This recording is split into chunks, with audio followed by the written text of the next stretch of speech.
أعوذ بالله من الشيطان الرجيم بسم الله الرحمن الرحيم يا أيها الناس قد جاءكم الرسول بالحق من ربكم فآمنوا خيرا لكم وإن تكفروا فإن لله ما في السماوات والأرض وكان الله عليما حكيما.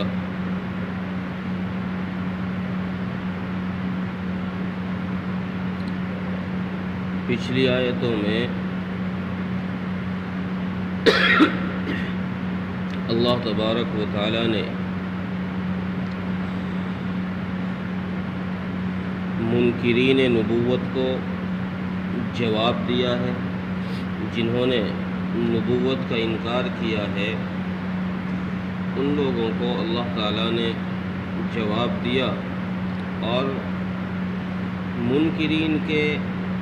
لیے سزا کا اعلان بھی کیا، ان کی سزا کا ذکر بھی پچھلی آیتوں میں کیا گیا۔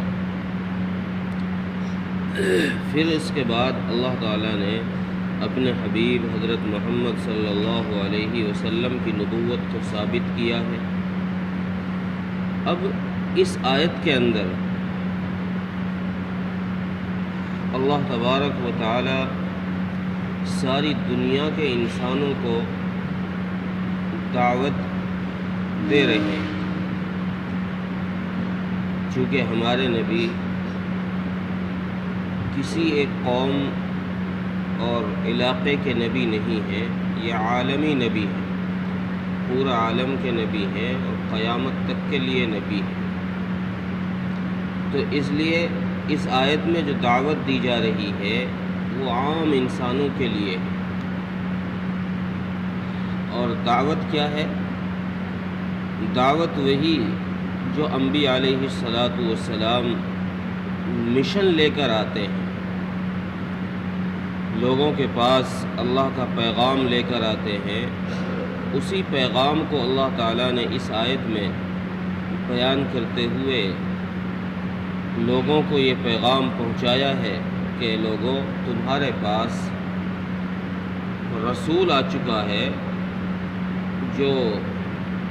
اللہ کی طرف سے، تمہارے رب کی طرف سے حق بات لے کر آیا ہے۔ حق بات کیا ہے؟ حق بات بعض مفسرین نے لکھا ہے کہ قرآن مجید ہے، اور بعض مفسرین لکھتے ہیں کہ حق سے مراد ہے کلمہ طیبہ، لا الہ الا اللہ محمد رسول اللہ صلی اللہ علیہ وسلم۔ اس کلمے کو لے کر آئے ہیں کہ حق سے یہ مراد ہے۔ تو اب کرنا کیا ہے؟ جب حق لے کر تمہارے پاس رسول آ چکا ہے تو چونکہ اب کسی بہانے کی کوئی گنجائش نہیں رہی کہ تم اللہ کے سامنے یہ کہہ سکو کہ ہمارے پاس تو کوئی آپ کی بات لے کر نہیں آیا تھا، تو اب کوئی گنجائش تو ہے نہیں، اس لیے تمہارا اب کوئی بہانہ نہیں چلے گا۔ تو اب تمہارے لیے بہتر یہ ہے کہ تم اس نبی پر ایمان لے کر آؤ، اس کی بات مانو، وہ پیغام جو لے کر آیا ہے، وہ احکام جو لے کر آیا ہے، وہ دین جو لے کر آیا ہے، اس دین کو مانو، وہ قرآن جو لایا ہے اس قرآن کو مانو، اس پر عمل کرو، یہی تمہارے لیے بہتر ہے۔ یہ ساری انسانیت کے لیے اللہ بات کہہ رہے ہیں، صرف مسلمانوں کے لیے نہیں، غیروں کے لیے بھی یہ بات، یہودیوں کے لیے بھی، عیسائیوں کے لیے بھی، سب کے لیے یہ بات کہی جا رہی ہے کہ تمہاری نجات اور تمہاری بہتری، تمہاری بھلائی اس بات میں ہے کہ تم ہمارے نبی حضرت محمد صلی اللہ علیہ وسلم کے آنے کے بعد اب تمہارے لیے انکار کی گنجائش نہیں ہے، اور اگر تم نے انکار کیا، پھر آگے اللہ نے یہ بات بھی ارشاد فرمائی، اگر تم نے مان لو اللہ کی بات کو نہیں مانا اور تم نے رسول اللہ صلی اللہ علیہ وسلم کی نبوت سے انکار کر دیا، آپ پر ایمان نہیں لے کر آئے، آپ پر تم نے یقین نہیں کیا اور آپ کی نبوت کو جھٹلایا، تو اس سے تم اپنا ہی بگاڑو گے، اللہ کا کچھ نہیں بگاڑو۔ فآمنوا خیرا لکم، ایمان لاؤ گے تو تمہارے لیے بہتری ہے۔ بہتری کیا ہے؟ کہ تم دنیا میں بھی پکڑ سے بچ جاؤ گے اور آخرت میں بھی پکڑ سے بچ جاؤ گے۔ دنیا میں تمہارے اوپر کوئی مصیبت نہیں آئے گی، کوئی عذاب نہیں آئے گا، آخرت میں بھی تم جہنم سے بچ جاؤ گے۔ اور اگر نہیں مانی بات تو پھر دنیا میں بھی تم مصیبت میں رہو گے، اور آخرت تو ہے ہی تمہارے لیے پھر مصیبت کی جگہ۔ اور اگر تم دنیا میں مصیبت سے بچ بھی گئے، وَإِن تَكْفُرُوا، اگر تم نے انکار کیا اور تم دنیا میں یوں سمجھتے رہے کہ جی ہم تو بات بھی نہیں مانتے، ہم نے تو اپنی مرضی پہ کام کیا ہے، اپنی مرضی پہ چل رہے ہیں، لیکن ہمارے اوپر تو کوئی حالات نہیں آتے، اللہ فرما رہے ہیں کہ یہاں اگر تم دنیا میں بچ بھی گئے تو آخرت میں کیسے بچو گے؟ آخرت میں تو بچنے کا کوئی راستہ ہی نہیں ہے، کوئی سبیل ہی نہیں ہے، وہاں تم ہم سے بچ کر کے نہیں جا پاؤ گے۔ اس لیے بہتری اور تمہاری بھلائی اس میں ہے کہ تم ایمان لے کر آ جاؤ۔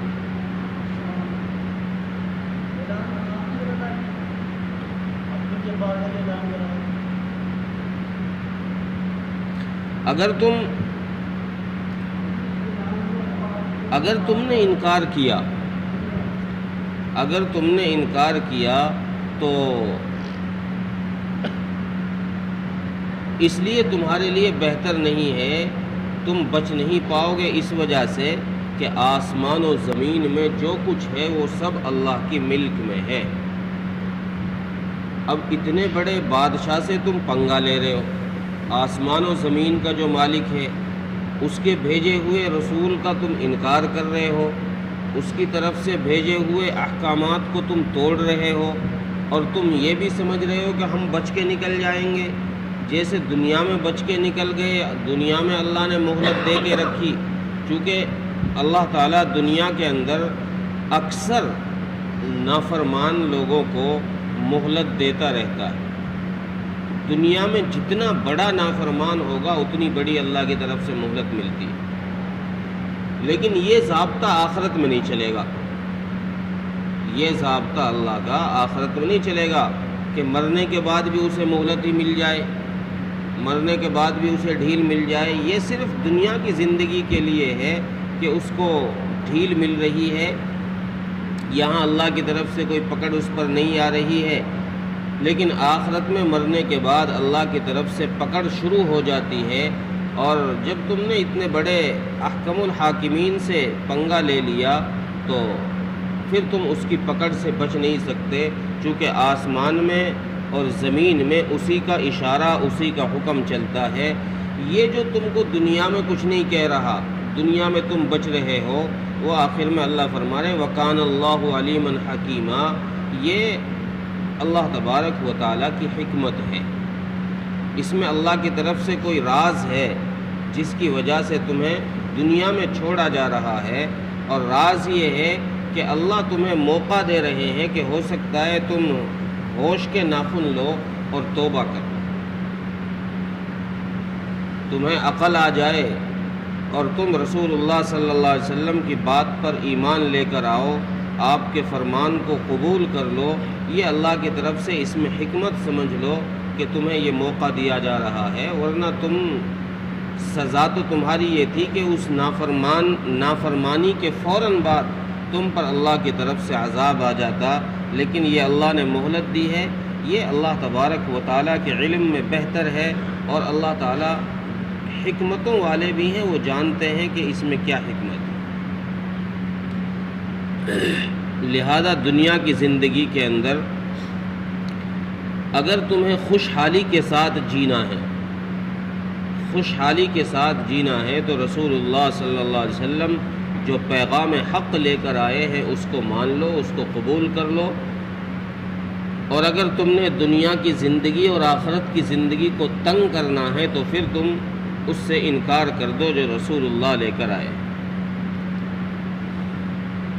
ترجمہ دیکھیں، یا ایھا الناس قد جاءکم الرسول بالحق من ربکم فآمنوا خیرا لکم، اے لوگو تمہارے پاس رسول آ چکا ہے جو کہ تمہارے رب کی طرف سے تمہارے پاس حق لے کر آیا، فآمنوا خیرا لکم، سو تم اس پر ایمان لے کر آؤ تو یہ تمہارے لیے بہتر ہے۔ وَإِن تَكْفُرُوا، اور اگر تم نے انکار کیا، تم ایمان نہیں لے کر آئے، تو فَإِنَّ لِلَّهِ مَا فِي السَّمَاوَاتِ وَالْأَرْضِ، تو جان لو کہ یقیناً اللہ ہی کا ہے جو کچھ آسمان میں اور زمین میں ہے۔ وَكَانَ اللَّهُ عَلِيمًا حَكِيمًا، اور اللہ تبارک و تعالی جاننے والے ہیں اور حکمت والے ہیں۔ اللہ کو یہ بھی پتہ ہے کون ایمان لا رہا ہے، یہ بھی پتہ ہے کون انکار کر رہا ہے، لیکن سزا میں تاخیر جو ہو رہی ہے، سزا نہیں دے رہے، یہ اللہ کی حکمت ہے کہ اللہ نے تمہیں ابھی موقع دے رکھا۔ اللہ تعالیٰ عمل کی توفیق دے۔